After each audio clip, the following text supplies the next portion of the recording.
Avez-vous déjà eu l'impression que votre histoire est trop petite, trop simple, ou peut-être trop brisée pour avoir de l'importance? Vous regardez autour de vous, vous entendez des témoignages incroyables de miracles et de transformations radicales, et une voix insidieuse murmure dans votre cœur. Qu'est-ce que j'ai à offrir? Ma vie est si ordinaire. Mes luttes sont si communes. Qui voudrait entendre parler de moi? Cette voix est celle du doute, celle qui vous maintient dans l'ombre, vous faisant croire que vous n'êtes qu'un spectateur dans le grand théâtre de la foi et non un acteur principal. Vous sentez peut-être le poids de vos erreurs passées, la honte de vos faiblesses, et vous vous dites que ces choses vous disqualifient pour toujours. Et si je vous disais que cette pensée est l'un des plus grands mensonges que l'ennemi utilise pour paralyser l'Église? Et si je vous disais que votre plus grande faiblesse, votre épreuve la plus douloureuse, votre cicatrice la plus profonde, est précisément l'endroit où Dieu veut manifester sa plus grande force et toucher le plus de vie? La vérité, c'est que votre histoire, façonnée par la main rédemptrice de Dieu, est une arme spirituelle d'une puissance inimaginable. Dans les minutes qui suivent, nous n'allons pas simplement réciter une prière. Nous allons nous engager dans un acte prophétique pour déverrouiller la puissance de votre témoignage, pour transformer votre silence en un chant qui inspirera des multitudes. Avant de prier, nous devons ancrer notre foi dans une vérité fondamentale. Un témoignage puissant n'est pas le récit de notre perfection, mais la démonstration de la puissance de Dieu au milieu de notre imperfection. Le monde n'a pas besoin d'entendre une autre histoire de quelqu'un qui a tout réussi par ses propres forces. Le monde a désespérément besoin de voir ce que Dieu peut faire avec une vie brisée qui lui est entièrement abandonnée. Regardez la femme samaritaine au puits dans l'évangile de Jean, chapitre 4. Selon les standards de l'époque, son histoire était un scandale. Elle était marquée par des relations brisées et une vie de rejet. Mais après une seule rencontre avec Jésus, que fait-elle? Elle ne rentre pas chez elle en se disant « Je dois d'abord mettre ma vie en ordre pendant 10 ans avant de pouvoir parler de lui. » Non, elle court vers la ville et dit simplement « Venez voir un homme qui m'a dit tout ce que j'ai fait. » Elle n'a pas caché ses failles, elle les a utilisées comme une preuve de la divinité de Christ. Le résultat? La Bible dit que plusieurs Samaritains de cette ville crurent en Jésus à cause de la parole de la femme qui rendait ce témoignage. De même, l'apôtre Paul nous révèle dans 2 Corinthiens que Dieu nous console dans toutes nos afflictions, afin que, par la consolation dont nous sommes l'objet de la part de Dieu, nous puissions consoler ceux qui se trouvent dans quelque affliction. Vos épreuves ne sont pas une punition, elles sont une formation. Chaque larme, chaque bataille, chaque moment de désespoir où vous vous êtes agrippé à Dieu est un diplôme de son université de la compassion, vous qualifiant pour aider quelqu'un d'autre. C'est pourquoi notre prière aujourd'hui n'est pas de demander à Dieu une histoire parfaite, mais de lui demander l'onction et le courage de partager l'histoire qu'il est en train de racheter.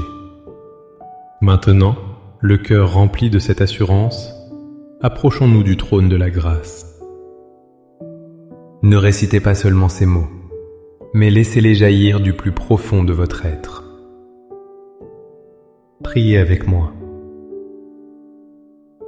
Père éternel, Dieu de toute gloire, je me tiens devant toi, non pas comme quelqu'un qui a tout compris, mais comme un vase d'argile qui désire être rempli de ton trésor.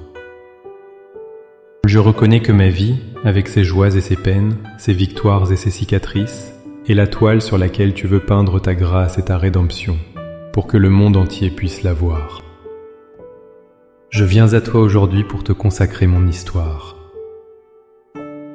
Seigneur, je dépose à tes pieds le fardeau de la peur.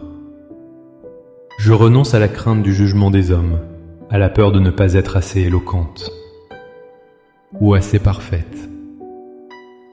Je rejette le mensonge qui me dit que mes erreurs passées me disqualifient pour ton service.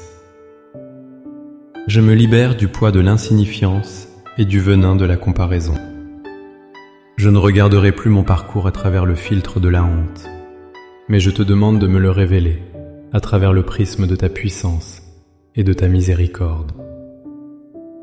Pardonne-moi pour les fois où j'ai caché la lumière de mon témoignage sous un boisseau. Père, au nom de Jésus, je proclame que mon histoire n'est plus la mienne, mais la tienne. Chaque larme que tu as essuyée, chaque montagne que tu m'as aidé à gravir, chaque chaîne que tu as brisée est un chapitre de ton témoignage à travers moi. Je proclame que selon Apocalypse 12, verset 11, je suis vainqueur par le sang de l'agneau et par la parole de mon témoignage. Je demande maintenant une onction de courage. Remplis-moi de ton Saint-Esprit, comme les disciples au jour de la Pentecôte, afin que j'ouvre la bouche avec une sainte audace pour proclamer ta bonté, ta fidélité et ta puissance de transformation. Que la peur se taise et que la foi rugisse en moi. Ouvre devant moi des portes pour partager mon témoignage. Place sur mon chemin les âmes assoiffées, les cœurs brisés, les esprits confus qui ont besoin d'entendre précisément ce que j'ai vécu. Donne-moi la sagesse pour savoir quand parler et quand écouter, et que mes paroles soient toujours assaisonnées de grâce et remplies de ton amour. Seigneur, je te prie de transformer mes cicatrices en étoiles qui guident les autres vers ta lumière. Que les endroits où j'ai été le plus brisé deviennent les sources où d'autres trouveront la guérison et l'espérance. Utilise mes faiblesses pour démontrer ta force parfaite. Que mon histoire ne pointe jamais vers moi, mais qu'elle soit toujours un panneau indicateur pointant vers la croix de Jésus-Christ. Je reçois maintenant par la foi cet appel à être ton témoin.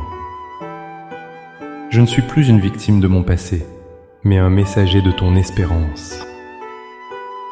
Je ne suis plus un prisonnier du silence, mais un proclamateur de ta liberté. Merci Père, parce que tu ne gaspilles rien dans nos vies. Merci parce que mon histoire a un but éternel qui dépasse ma propre compréhension. C'est au nom puissant et glorieux de Jésus que j'ai prié. Amen. Votre histoire a été sanctifiée par la présence de Dieu. Elle est maintenant une arme puissante entre ses mains, un témoignage vivant de sa grâce infinie. N'ayez plus jamais peur de la partager.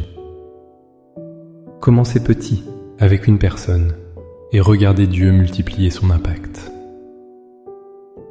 Si cette prière a ravivé une flamme dans votre cœur, montrez votre soutien en aimant cette vidéo et en la partageant avec quelqu'un qui a besoin d'entendre que son histoire compte.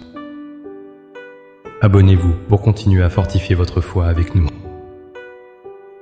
Pour sceller votre engagement devant Dieu et déclarer votre pas de foi, écrivez dans les commentaires « Seigneur, fais de ma vie un témoignage puissant ».